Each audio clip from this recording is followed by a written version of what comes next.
A lack of focus can be kind of for potentially a few different reasons. So in your case, a lack of focus on the return and being prepared to play might be because you're rushing between points. So you're not giving enough time between one point and the next point, and as a result, you're still thinking about something else when they serve.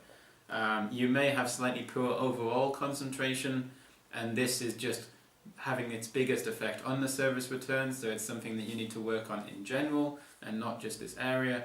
Or kind of the feelings of pressure, the stress levels when you're performing. If it's a really tight match, your mind might be focusing elsewhere. You might be thinking about how the scoreline is rather than the actual point that you're supposed to be playing. One way in which you can solve this is by creating routines. And if you watch any of my other videos or read my other posts, you'll notice I talk about routines a lot. I do this because I think it's really helpful. I think they're a great tool that can really affect your mental state in a lot of ways and really improve your performance.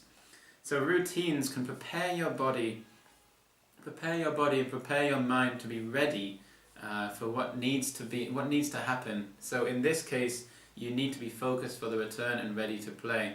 So the routine can help prepare you and get you ready for that.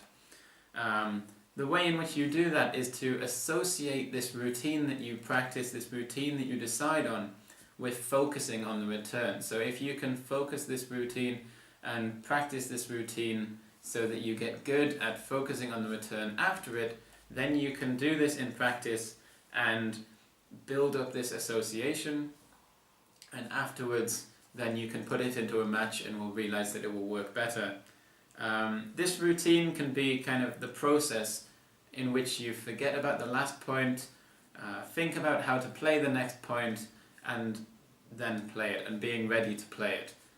So in this process, doing a little routine, it helps to include some physical things in it, so walking around the court or wiping your hand on the table or something like that can be a kind of physical reminder for these routines.